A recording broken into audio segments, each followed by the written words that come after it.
leero agamba kasatu fudde kasita oli mulamu okomyewo ng'oli mulamu n'ekyatambula ddeyo ku ssomero. Yesu omulungi yeebazibwe. Kati ebintu ebiringa ebyo biri twalikola akantu kali simple naye kati gumiikiriza engeri etu oli yatuvoola nga tuli baana baki bato naye mukama waffe Yesu yavoolwa mu ngeri esingako naawo naye n'agumiikiriza n'agamba kuwatunga n'atufuuwa ewiso shwi nga yayisewo dda ku goolo ne bafuuwa ewiso shwi nga yayisewo dda yazeeyo emabega ku lwani Moze kululu. Naye ekyamazima atuuleyo gy'ali n'awulira ng'amaziga akaaba. Atuuleyo gy'ali n'awulira ng'alumwa ennaku. N'agamba nti Simoni ono singa kitegedde kye nayitamu.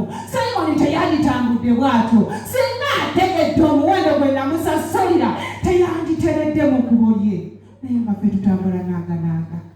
Kyo kiseera tuddeyo tujjukire tufumiitirize ku Yesu embeera ze yayitamu. Era okimanye bw'oba okisoma kimanye nti yaziyitamu ku lulwo si ku lwa muntu mulala. Bw'onoomala okukitegeera ekyo kigenda kukuyamba okutambula mu makubo amaki amagolokofu nga Yesu bw'akola ki nga Yesu bw'ayagala. Bayibuli etugamba nti ne bamuvuma ne bamuduulira byonna byakola ki byonna byabaawo. Soma Makko 14:34.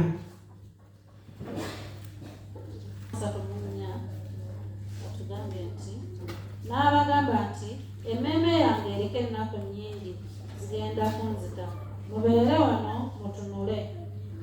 N'atambulako katono n'avuunama n'asaba obanga kiyinzika ekiseera kino. Yesu omulungi yeebazibwe. Haleluya. Saababuulidde mutwe muto gwabadde gugamba nti Yesu yatuyiirawo muki yatuyiirawo omubiri. Kati bulira wano agambye nti mpulira ki omusomisoma agambye atya n'abagamba nti emmeeme yange eriko ennaku nnyingi zigenda kunzita. N'agamba nti emmeeme yange eriko ennaku nnyingi mpulira egenda kukola ki. Wulira ekigambo ekyo singa muzadde wakeera kubatya n'akikugamba nti mwana wange. Olunaku lumu maama wange yakitugambako. Yalina embeera gy'ayitamu ng'emutabuddeawo. N'atugamba abaana bange sirina mirembe. Ekigambo ekyo kyali obulamu paka.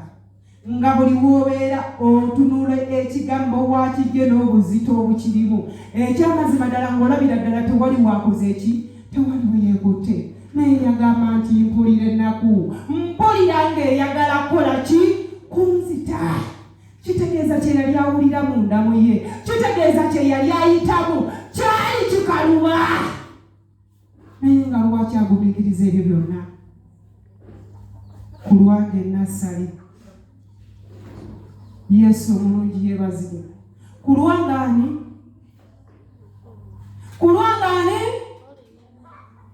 Mbugo tobiriimu. Ku lwangaani? Mugambe Nassali. Ku lwangaani? Bobejje mukale gwe mwebale naye Yesu wammangu ebaza. Webale okugumiikiriza byonna ku lwangaani? Ku lwange Nassali. N'agamba nti nina ennaku nnyingi mpuliranga ebula nakunzita. Yesu yandibadde mu kaseera akagamba nti mbikoze eki?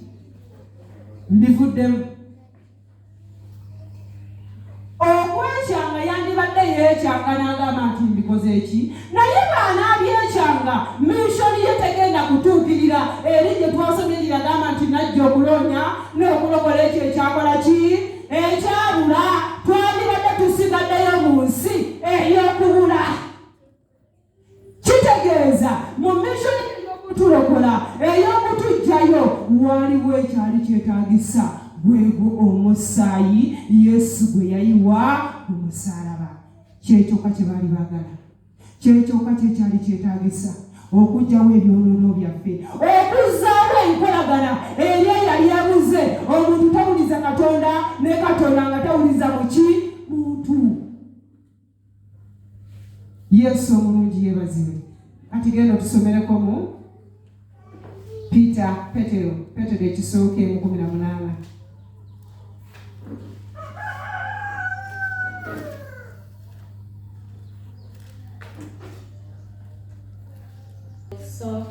1:18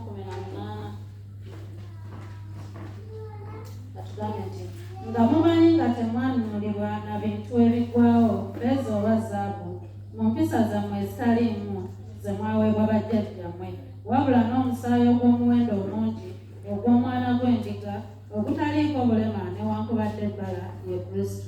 Yesu omulungi yeebazibwe atugambye nga temwanunulibwa na bintu